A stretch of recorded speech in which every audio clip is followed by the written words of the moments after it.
दोस्तों, एक बंदर ने किया विधवा स्त्री को गर्भवती। यह कहानी आपको सोचने पर मजबूर कर देगी। कहते हैं, जब जीवन में सब साथ छोड़ दें, तब एक अजनबी का साथ भी किसी वरदान से कम नहीं होता। पर जब वह अजनबी कोई इंसान ना होकर एक बंदर हो, तब तो यह और भी अनोखी बात हो जाती है। दोस्तों, आज की जो कहानी है, वह कहानी आपको सोचने पर मजबूर कर देगी, क्योंकि यह कहानी एक देवयानी नाम की विधवा स्त्री की है, जिसका जीवन अकेलेपन और तानों की आग में सुलग रहा था। लेकिन एक दिन तपोवन के उस गहरे जंगल से एक बंदर आया, जो न केवल उसका बोझ बांटने लगा, बल्कि उसके आंसुओं का भी हमदर्द बन गया। क्या एक बंदर किसी स्त्री का सहारा, साथ ही रक्षक बन सकता है? साथ ही एक बंदर और एक स्त्री की प्रेम कहानी जानने के लिए इस वीडियो में अंत तक बने रहिए। मैं हूं आपकी दोस्त प्रीति। हमारे YouTube चैनल पर आपका स्वागत करती हूं। चलिए कहानी शुरू करते हैं। दोस्तों, रूपनगर गांव के पास ही फैला था एक रहस्यमय और गहरा जंगल तपोवन। इस घने जंगल में तरह तरह के पशु पक्षियों का बसेरा था। उन्हीं पेड़ों की छाया के नीचे जंगल के किनारे एक छोटी सी झोपड़ी थी। वहीं अकेली रहती थी एक विधवा स्त्री देवयानी। देवयानी की उम्र मुश्किल से 25 साल रही होगी। उसका चेहरा सुंदर था, पर आंखों में बसी थी एक गहरी उदासी, जो कोई भी देखता तो समझ जाता कि उसने जीवन में कुछ बड़ा खोया है। दरअसल देवयानी का पति 1 साल पहले ही एक भयंकर बीमारी के कारण दुनिया छोड़ चुका था। तब से वह अकेली हो गई थी, ना कोई परिवार ना कोई सहारा। अब उसका जीवन केवल 2 कामों में बीतता, जंगल से लकड़ियां काटना और गांव में सिलाई बुनाई का छोटा मोटा काम करके पेट पालना। वह मेहनती थी, पर एकाकी भी। गांव के कुछ लोग उसकी सुंदरता के कारण उस पर व्यंग्य भी कसते थे। कभी उसके अकेलेपन का मजाक बनाते, तो कभी पीठ पीछे कुछ कह जाते, लेकिन देवयानी चुप रहती, क्योंकि दोस्तों, दुनिया अक्सर दूसरों की मजबूरी को उसकी कमजोरी समझ बैठती है। जब इंसान अकेला होता है, तो हर कोई उसे कुछ भी कह जाता है, लेकिन जब वह संकट में हो, तब उसके आंसू पोंछने वाला कोई नहीं होता। उसने किसी की बात का कभी जवाब नहीं दिया। उसके लिए अब जीवन का मतलब केवल इतना था, रोज की जरूरत है किसी तरह पूरी हो और दिन किसी तरह कट जाए। एक दिन की बात है, देवयानी तपोवन के भीतर जाकर लकड़ियां इकट्ठा कर रही थी। तभी एक पेड़ की ऊंची डाल से एक बड़ा सा बंदर कूदा और सीधा उसके सामने आकर बैठ गया। अचानक आए इस बंदर को देखकर देवयानी थोड़ी घबरा गई। हाथ में पकड़ी लकड़ियां नीचे गिरते गिरते बची, पर हैरानी की बात यह थी कि बंदर ने कोई आक्रमण नहीं किया। ना दांत दिखाए ना कोई डरावनी हरकत। वह बस चुपचाप उसकी ओर देख रहा था, जैसे किसी खोई हुई चीज को पा लिया हो। देवयानी ने हिम्मत जुटाकर उसकी ओर देखा और धीमे स्वर में पूछा, तू कौन है? क्या चाहता है मुझसे? बंदर ने कुछ नहीं कहा, बस धीरे से सिर झुका दिया। उसकी आंखों में अजीब सी समझदारी झलक रही थी, मानो वह उसकी भाषा समझ गया हो। देवयानी ने भी धीरे से मुस्कुरा दिया और फिर अपने काम में लग गई। बंदर वहीं बैठा रहा, उसकी हरकतें देखता रहा। जब देवयानी लकड़ियां समेटकर उन्हें बांधने लगी, तो वह बंदर पास आया और बिना कहे उसकी मदद करने लगा। देवयानी चौंकी, लेकिन वह डर की जगह अब हैरानी से भर गई थी। उसने पहली बार किसी बंदर को इतनी शांति और समझदारी से मदद करते देखा था। लकड़ियों का गट्ठर बंध चुका था। देवयानी ने झुककर बंदर के सिर पर प्यार से हाथ फेरा और मुस्कुराकर कहा, तू बहुत समझदार है। अब वह बंदर रोज आने लगा। कभी वह जंगल से मीठे फल लाकर उसकी झोपड़ी के बाहर रख देता, तो कभी देवयानी के कामों में हाथ बंटा देता। दोपहर की धूप हो या शाम की ठंडी हवा, वह उसके साथ बैठा रहता, जैसे कोई पुराना साथ ही हो। देवयानी के जीवन में धीरे धीरे एक नई रोशनी आने लगी। उसके होठों पर मुस्कान खो गई थी, वह लौटने लगी थी।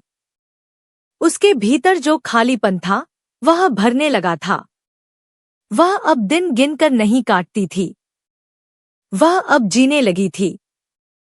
समय ऐसे बीतता गया, और बंदर, जिसका नाम उसने अपने मन में विभांशु रख लिया था, उसके जीवन का हिस्सा बन गया। जब देवयानी उदास होती थी, तो विभांशु कुछ ऐसी हरकतें करता कि वह हंस पड़ती, और जब वह अकेली महसूस करती, तो विभांशु चुपचाप आकर उसके कंधे से सिर पर हाथ फिराता, जैसे कह रहा हो, मैं हूं ना।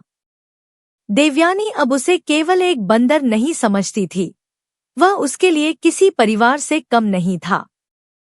प्रिय दर्शकों, एक रात की बात है। चांदनी अपने शबाब पर थी, आकाश में दूध जैसी रोशनी बिखरी थी।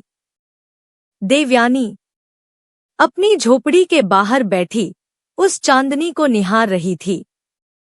पास ही एक पेड़ की डाल पर विभांशु चुपचाप बैठा उसे देख रहा था। उसकी निगाहों में एक विचित्र शांति थी। देवयानी ने ऊपर देखा और मुस्कुरा कर पूछा, तू मेरे साथ हमेशा रहेगा ना? बिना किसी आवाज के विभांशु उस डाल से कूदा और सीधा देवयानी के पैरों के पास आकर बैठ गया। उसने अपने दोनों हाथों से विभांशु को उठाया और गोद में बिठाकर उसके सिर पर प्यार से हाथ फेरने लगी। उस रात पहली बार देवयानी को अपने अकेलेपन का एहसास नहीं हुआ। एक दिन की बात है, देवयानी की तबीयत अचानक बिगड़ गई। उसे तेज बुखार चढ़ गया था। वह कांपती हुई अपनी झोपड़ी के भीतर लेटी रही। बाहर तपोवन में शांति पसरी थी, पर झोपड़ी के भीतर बेचैनी का आलम था। उसके पास कोई इंसान नहीं था जो पूछे कैसी हो, पर वह अकेली भी नहीं थी। झोपड़ी के कोने में बैठा विभांशु, वह बंदर, बड़ी चिंतित आंखों से देवयानी को देख रहा था।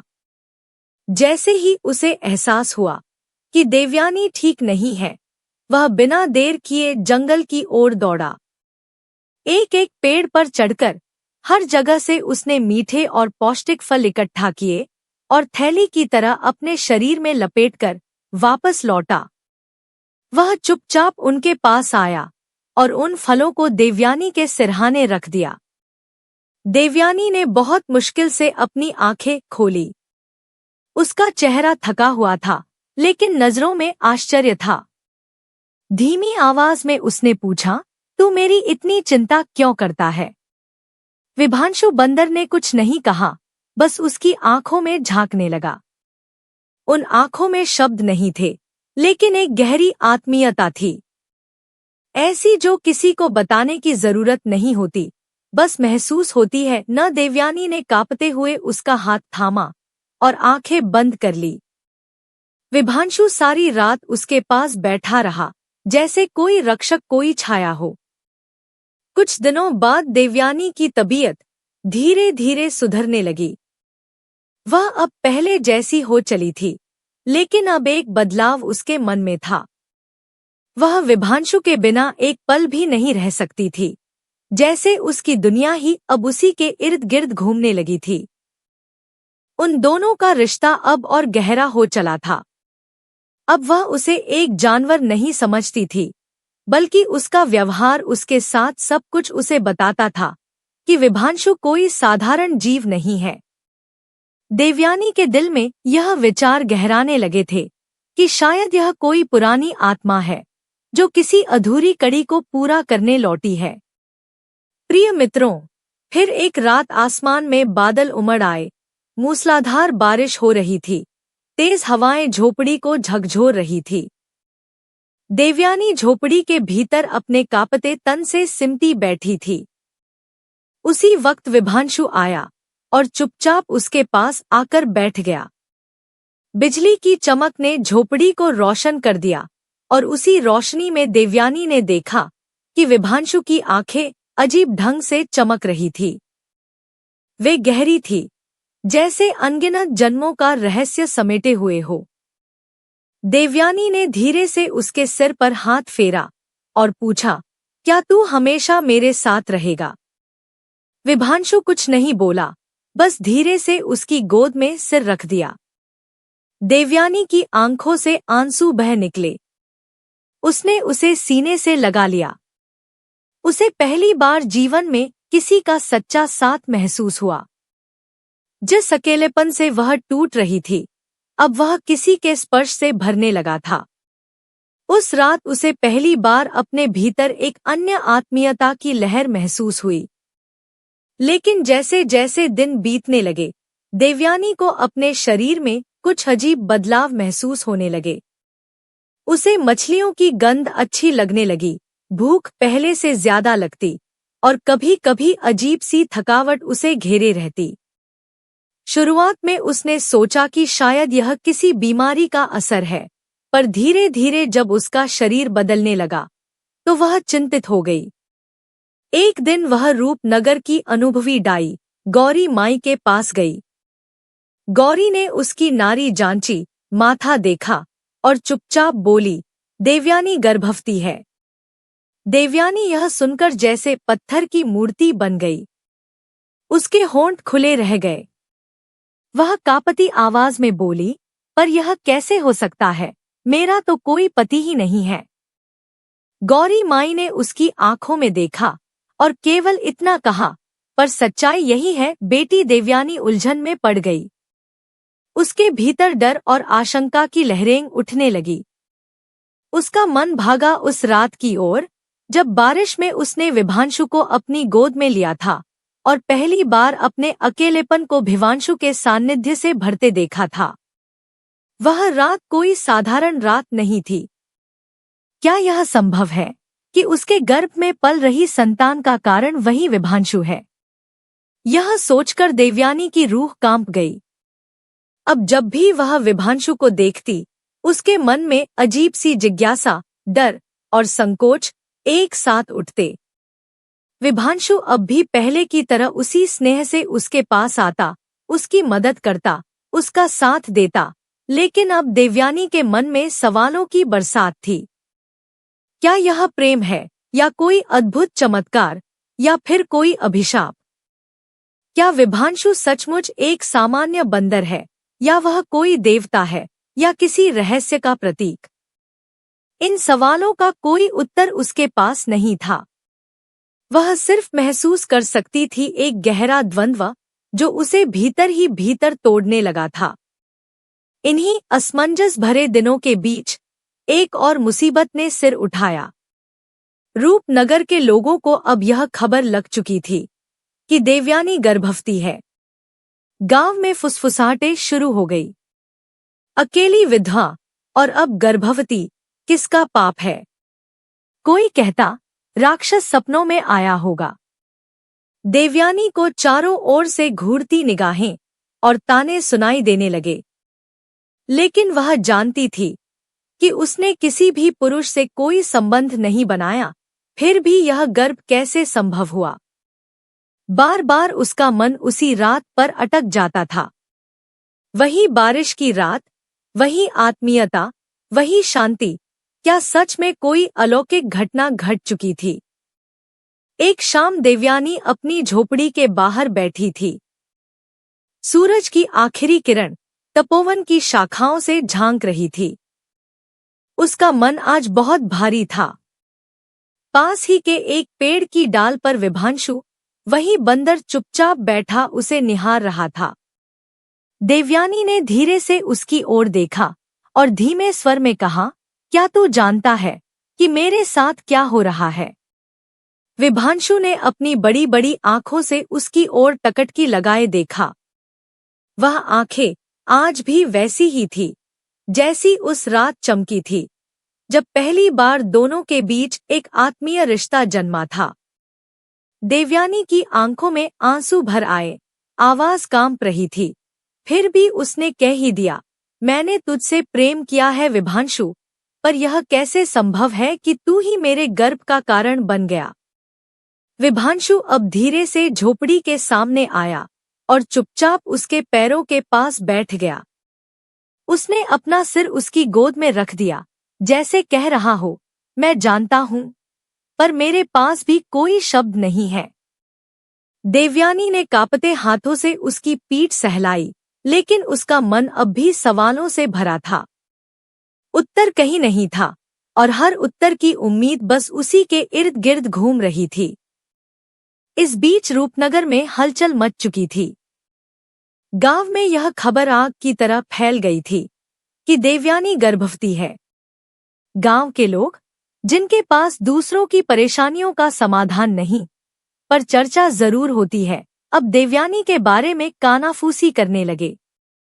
एक विधवा और अब गर्भवती, किसका पाप है यह? कहीं जंगल का कोई भूत या राक्षस तो नहीं? कुछ ही दिनों में धर्मसभा परिषद ने बैठक बुलाई। धीरज सिंह, गांव के मुखिया, ने आदेश दिया कि देवयानी को पंचायत के सामने लाया जाए। पंचायत के सामने जब देवयानी खड़ी हुई तो सभी की निगाहें उस पर ही थी, जैसे वह कोई अपराधी हो।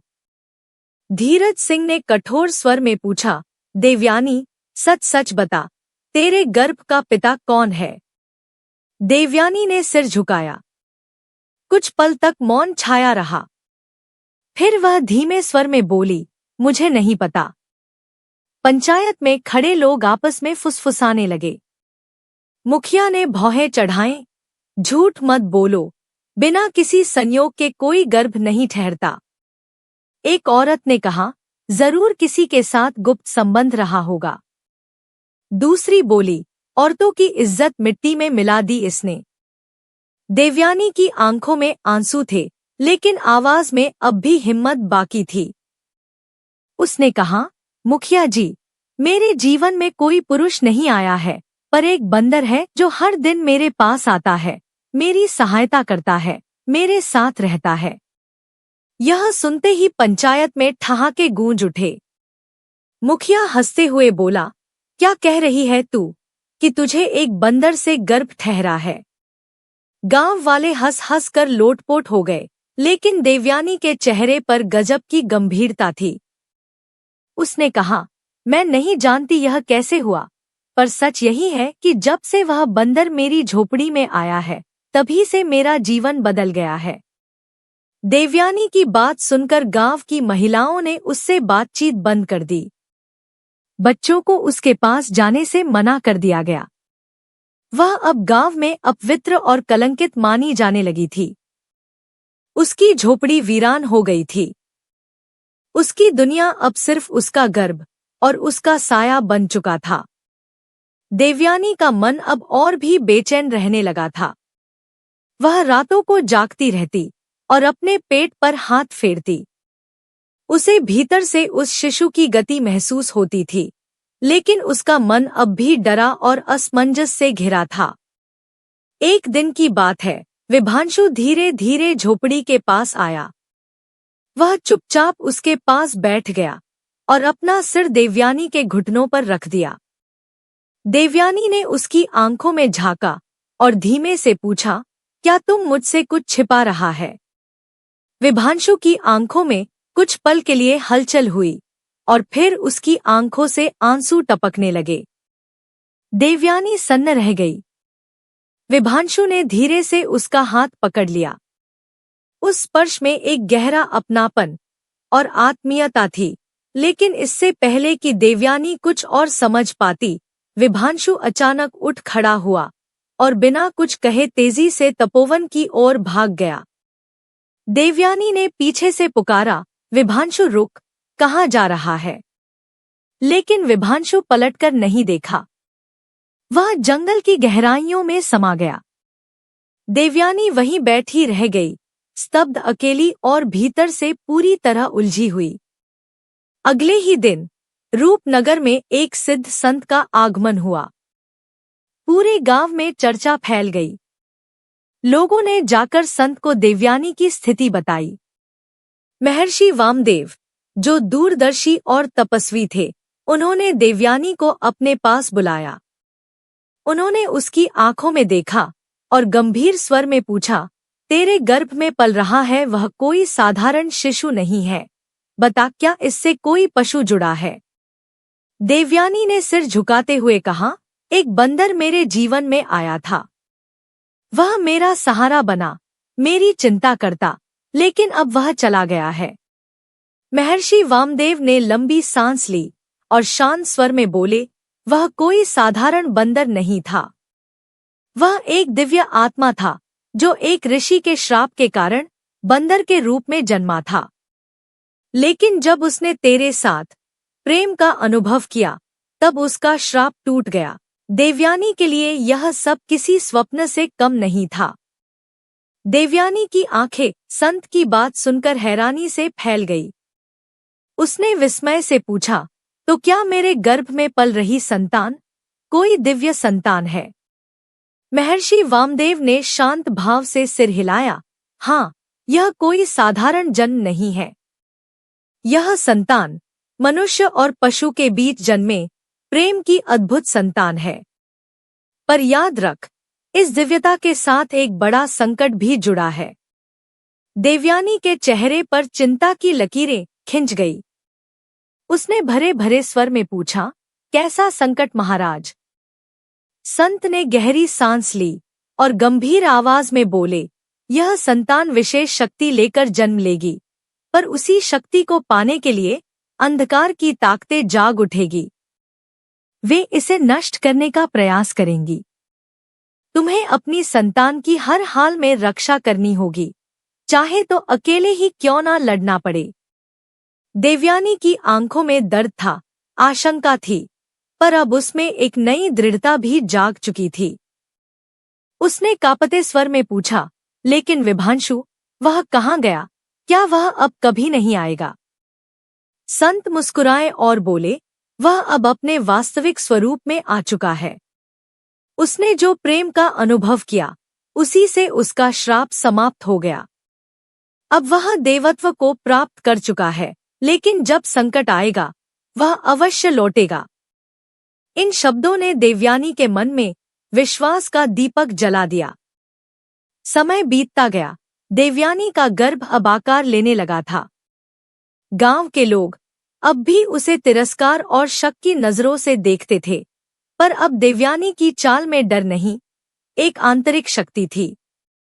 वह जानती थी कि उसे अब केवल एक मां ही नहीं, बल्कि एक रक्षक बनना है। एक दिन की बात है, देवयानी अपने पुराने कार्य में लगी थी, ताप से लकड़ियां इकट्ठा कर रही थी। जंगल में हवा शांति से बह रही थी, पर अचानक वहां एक अजीब सी आवाज गूंजी। देवयानी ने देखा, एक विशाल काला नाग उसके सामने फन फैलाए खड़ा था। उसकी आंखों में भयानक चमक थी और जीभ बार बार बाहर आ रही थी। देवयानी डर के मारे पीछे हटने लगी, पर नाग धीरे धीरे उसकी ओर सरकने लगा। उसने कांपते हुए आंखें बंद कर ली। तभी अचानक एक हवा का झोंका चला। पत्ते जोर से हिले और उसी के साथ एक तेज छलांग की आवाज आई। देवयानी ने आंखें खोली तो देखा वही विभांशु, लेकिन अब पहले जैसा नहीं था। उसकी आंखों में दिव्य तेज था। वह सीधा नाग की ओर कूदा और अपने दोनों हाथों से उसे जोर का धक्का दिया। नाग डरा हुआ पीछे हटा और फिर एक तेज आवाज के साथ अंधकार में विलीन हो गया। देवयानी की सांसें अभी भी तेज थी। वह कांपती हुई विभांशु को देखने लगी। विभांशु ने उसकी ओर देखा। उसकी आंखों में वही पुरानी आत्मीयता थी, वही गहराई, वही मुख्य प्रेम। देवयानी कुछ कहना चाहती थी, पर शब्दों की जगह सिर्फ आंसू ही निकल सके। लेकिन इससे पहले कि वह कुछ पूछ पाती, विभांशु फिर से उसी तरह जंगल की ओर भाग गया, जैसे वह सिर्फ रक्षा करने आया हो। अब देवयानी के मन में कोई संदेह नहीं बचा था कि उसका गर्भ कोई साधारण गर्भ नहीं था। वह एक दिव्य शक्ति का प्रतीक था, जो किसी बड़े उद्देश्य के लिए उसके भीतर आकार ले रही थी। विभांशु का अचानक प्रकट होना और नाग से उसकी रक्षा करना, यह सब किसी अद्भुत घटना की आहट थी, लेकिन प्रश्न अब भी जीवित थे, क्या विभांशु सच में कोई दिव्य आत्मा था? अगर वह आशा का कोई रूप था, तो फिर वह मुझे छोड़कर क्यों चला गया? और वह कौन था? क्या वह उसी अंधकार की शक्ति का दूत था, जिसकी बात संत ने की थी? इन उत्तरों का ना मिलना ही देवयानी की बेचैनी का कारण बन गया था। समय बीतता गया, देवयानी का शरीर भारी हो चला था। गर्भ का समय पूरा होने को था। चलना फिरना भी मुश्किल होता जा रहा था। गांव की औरतें अब भी उससे दूरी बनाए रखती थी। गांव के बच्चों को उसके पास भटकने नहीं दिया जाता था। हर दिन हर रात उसके लिए एक परीक्षा बन चुका था। फिर एक रात आसमान में तेज आंधी चलने लगी। बिजली कड़क रही थी और हवाएं झोपड़ी की छत को हिलाने लगी थी। देवयानी भीतर अकेली बैठी थी, डरी हुई और आशंकित। अचानक उसे ऐसा लगा जैसे झोपड़ी के बाहर किसी के पैरों की आहट हो रही हो। एक अजीब सी सनसनाहट हवा में फैल गई। उसने कांपते हाथों से दरवाजा खोला। सामने खड़ा था एक व्यक्ति, काले कपड़े में लिपटा हुआ, लंबा और भारी शरीर, हाथ में एक बड़ा त्रिशूल।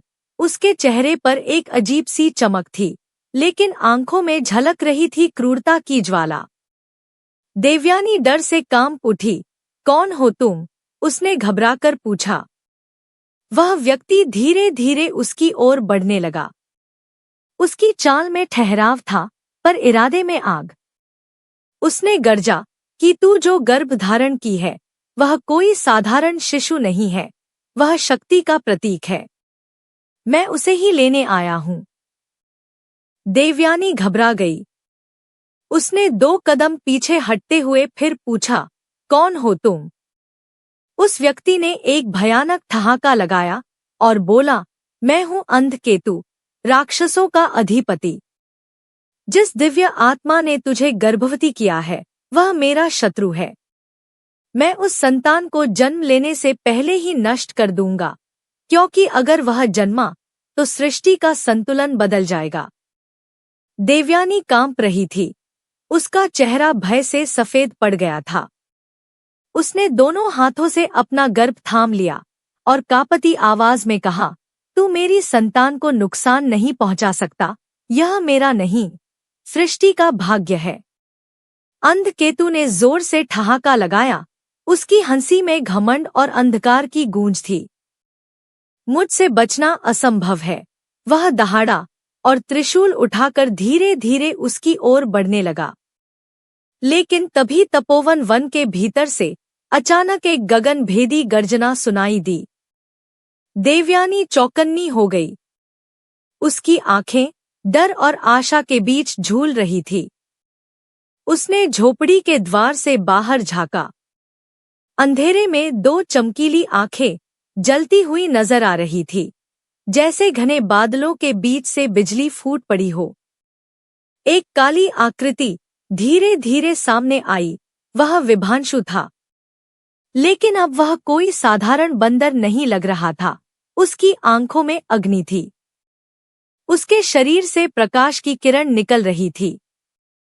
वह अब दिव्यता से चमक रहा था। अंधकेतु ने त्रिशूल उठाया और पूरे बल से उसकी ओर दौड़ा। विभांशु ने भी एक तेज गर्जना की और हवा में छलांग लगाकर सीधा अंधकेतु के सामने जा खड़ा हुआ। दोनों के बीच भीषण युद्ध शुरू हो गया। देवयानी झोपड़ी के दरवाजे पर खड़ी कांपती हुई यह दृश्य देख रही थी। उसकी आंखें भय और आश्चर्य से फैल गई थी। अंधकेतु ने त्रिशूल घुमाया, लेकिन विभांशु ने अपनी लंबी पूंछ से उसे कसकर पकड़ लिया और आकाश में उछाल दिया। त्रिशूल दूर जाकर एक पेड़ से टकराकर गिर पड़ा। क्रोधित अंधकेतु ने एक बार फिर झपट्टा मारा, पर विभांशु फुर्ती से बच निकला। फिर अचानक विभांशु ने एक भरपूर वार किया और सीधे अंधकेतु के सीने पर प्रहार किया। अंधकेतु जमीन पर गिर पड़ा और दर्द से तड़पने लगा। उसी क्षण आकाश में बिजली कड़की और एक दिव्य प्रकाश चारों ओर फैल गया। अंधकेतु का शरीर जलने लगा। वह दर्द से चिल्लाया और धीरे धीरे धुएं में बदलकर अदृश्य हो गया। देवयानी सन्न रह गई। अब सब कुछ शांत था। विभांशु ने उसकी ओर देखा। उसकी आंखों में अब कोई भय नहीं था, केवल एक गहरी शांति थी। वह धीरे धीरे उसकी ओर बढ़ा और उसकी हथेली को थामा, और तभी विभांशु के शरीर से एक तेज दिव्य प्रकाश फूटा। कुछ ही पल में वह बंदर अब एक सुंदर युवक में बदल चुका था। देवयानी की सांसें थम गई। उसके सामने एक तेजस्वी दिव्य युवक खड़ा था। उसके शरीर से श्वेत प्रकाश निकल रहा था। उसकी आंखों में करुणा और प्रेम की गहराई थी। उसने धीरे से कहा, मैं कोई साधारण बंदर नहीं था देवयानी, मैं विवान हूँ। मैं ऋषि अत्रि का पुत्र हूँ, और मेरे ऊपर एक श्राप था कि जब तक मैं एक स्त्री के निश्चल और निस्वार्थ प्रेम की परीक्षा नहीं दूंगा, तब तक मुझे पशु योनि में भी भटकना होगा। देवयानी ने कांपते हुए पूछा, तो तूने मुझसे प्रेम क्यों किया? विवान ने मुस्कुराकर उत्तर दिया, क्योंकि तेरा प्रेम पवित्र था, उसमें ना कोई स्वार्थ था और ना कोई भय। तूने मुझे अपनाया बिना किसी लालच या संदेह के। यही कारण है कि मेरा श्राप टूट गया। देवयानी की आंखें भर आईं, लेकिन युवक ने गंभीर होकर कहा, अब एक नई परीक्षा सामने है। कौन सी परीक्षा? देवयानी ने घबराकर पूछा। विवान ने कहा, तेरे गर्भ में जो पल रहा है वह कोई सामान्य शिशु नहीं है, वह सृष्टि के संतुलन का प्रतीक है। यह अंधकेतु अकेला नहीं था, उसके जैसे और भी होंगे जो इसे जन्म लेने से रोकने की कोशिश करेंगे। तुम्हें इसकी रक्षा हर हाल में करनी होगी। देवयानी ने उसका हाथ थाम लिया और भरे हुए स्वर में कही, लेकिन तुमने मुझे अकेला क्यों छोड़ दिया था?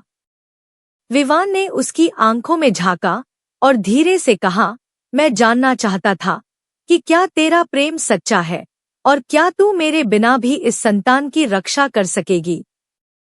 तूने सिद्ध कर दिया कि तू केवल प्रेमिका नहीं, एक सच्ची संगिनी है। देवयानी की आंखों से आंसू बह निकले।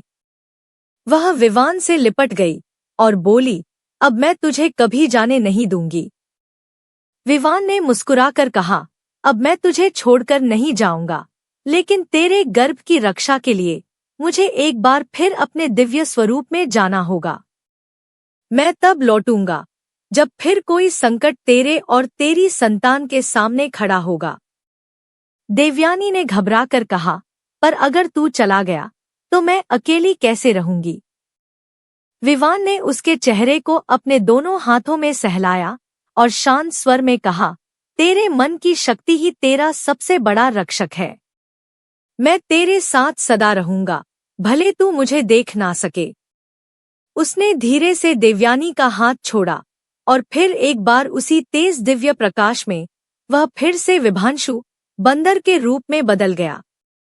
विभांशु ने अंतिम बार प्रेम से देवयानी की ओर देखा और फिर छलांग लगाकर तपोवन के वन की ओर दौड़ गया। देवयानी दरवाजे पर खड़ी रही, भीगी आंखों, भरे दिल और एक नए विश्वास के साथ। उसका चेहरा आकाश की ओर था, लेकिन मन भीतर के तूफान से घिरा हुआ। उसके भीतर डर और प्रेम दोनों की हलचल थी। अब वह अच्छी तरह समझ चुकी थी कि जो संतान उसकी कोख में पल रही थी वह केवल एक माँ की उम्मीद नहीं, बल्कि सृष्टि की सुरक्षा और भविष्य का प्रतीक बन चुकी थी। गर्भ का समय तेजी से पूरा होने को था। उसके शरीर में हर दिन एक नई बेचैनी, एक नई हलचल महसूस होती थी। गांव वाले अब भी उस पर शक और तानों की नजरें गड़ाए रहते थे, लेकिन देवयानी के मन में अब कोई भय नहीं था। अब उसे पूर्ण विश्वास था कि जो बालक उसकी कोख में है उसका जन्म किसी महान उद्देश्य के लिए होने जा रहा है। एक रात जब आकाश में बादल छाए हुए थे और हवाओं में रहस्य की गंध थी, देवयानी को एक गहरा सपना आया। उसने स्वयं को एक अंधेरी गुफा में खड़ा पाया। उसके सामने एक नवजात शिशु सो रहा था। तभी एक भयंकर काला नाग फन फैलाए सरकता हुआ आया और उस शिशु को निगलने को दौड़ा। देवयानी की चीख निकलने ही वाली थी कि अचानक एक तेज सुनहरी रोशनी चमकी और उसी में एक सुनहरा बंदर प्रकट हुआ। वह नाग पर टूट पड़ा। नाग जोर से कांपता हुआ भागा और अंधेरे में विलीन हो गया। देवयानी ने उस बंदर को देखा तो उसकी आंखों के सामने वह एक तेजस्वी युवक में बदल गया।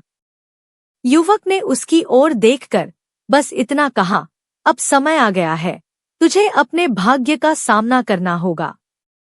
देवयानी की नींद खुल गई। उसका दिल बेतहाशा धड़क रहा था। उसने अपनी हथेली अपने पेट पर रखी और महसूस किया शिशु की हरकतें तेज हो रही थी। उसने खुद से कहा, अब समय बहुत निकट है। अगली सुबह गांव में एक अजीब सी घबराहट फैल चुकी थी। आकाश में काले बादल छा गए थे। सूरज की रोशनी मानो कहीं छुप गई थी। पेड़ की शाखाएं जोर से हिलने लगी थी। हवा तेज चल रही थी और पक्षी घबराकर इधर उधर उड़ने लगे थे। देवयानी बाहर आई तो देखा गांव की सीमा पर एक भयावह आकृति खड़ी थी। उसकी आंखें जलते अंगारों जैसी थी। वह कोई और नहीं, अंधकेतु था। उसने दहाड़ते हुए कहा, मैं लौट आया हूँ और इस बार तेरे गर्भ की संतान को मैं इस दुनिया में आने ही नहीं दूंगा। देवयानी ने उसकी आंखों में सीधे देखते हुए कहा, तू चाह कर भी मेरी संतान को नुकसान नहीं पहुंचा सकता। अंधकेतु जोर से हंसा, तू एक अकेली नारी और मैं अंधकार का स्वामी।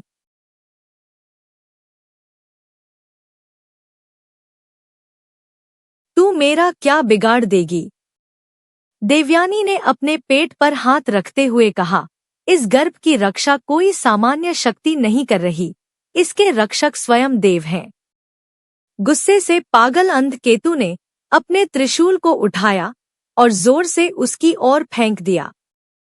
देवयानी ने आंखें बंद कर ली, लेकिन उसी क्षण एक गर्जना गूंजी।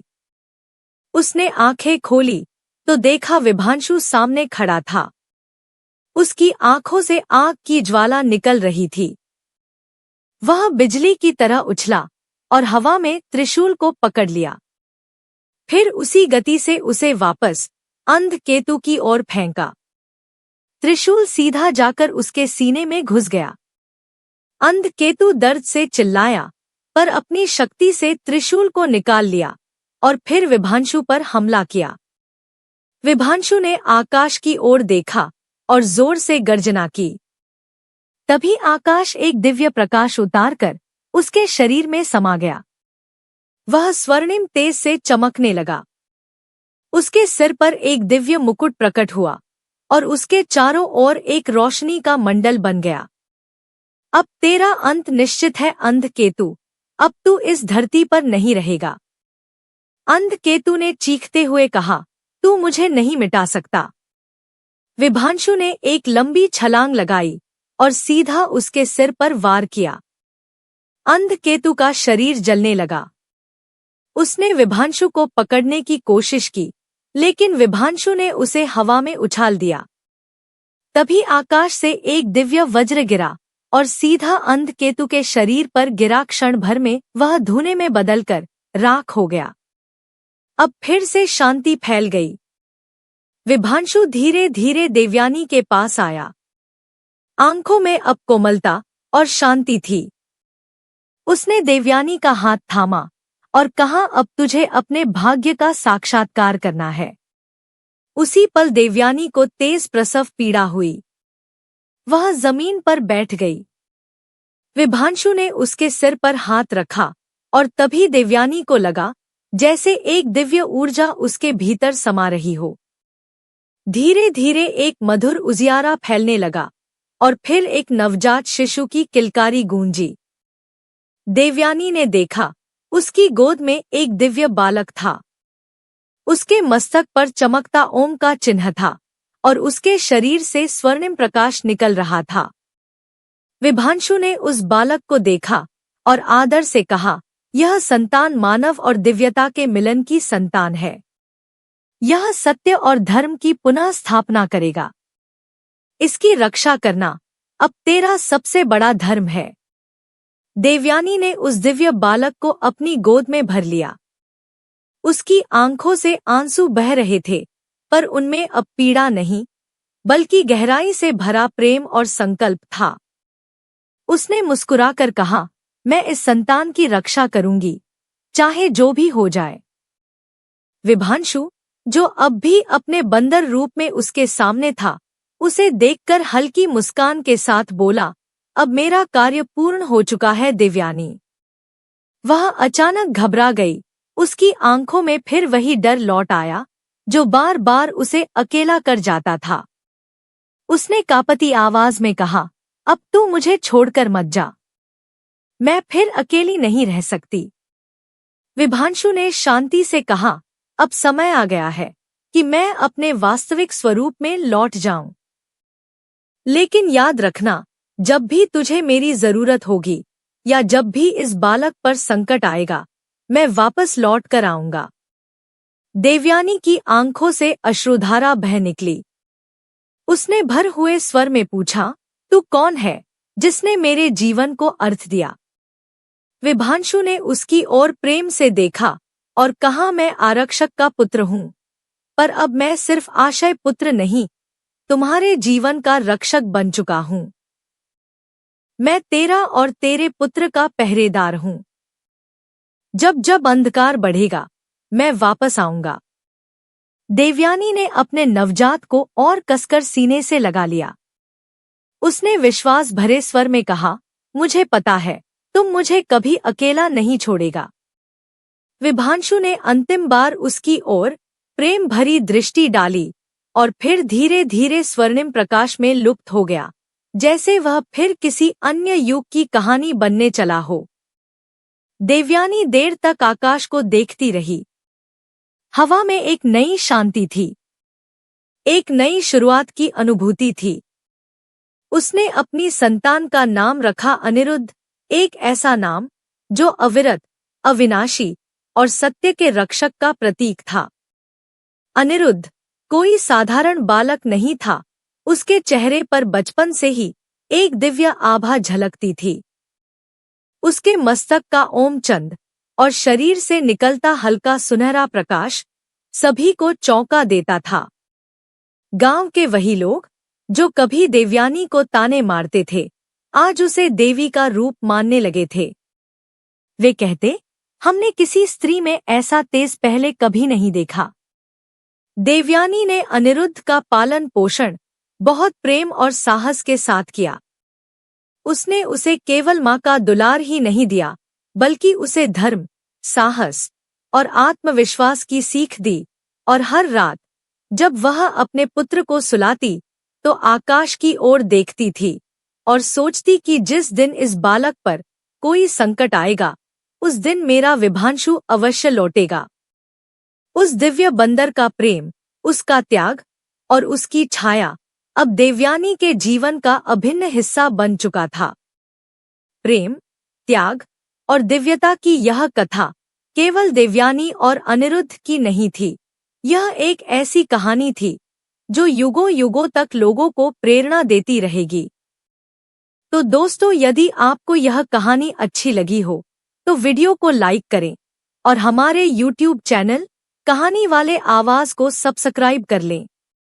यहाँ तक वीडियो देखने के लिए मैं आपकी दोस्त प्रीति आपका दिल से धन्यवाद करती हूँ।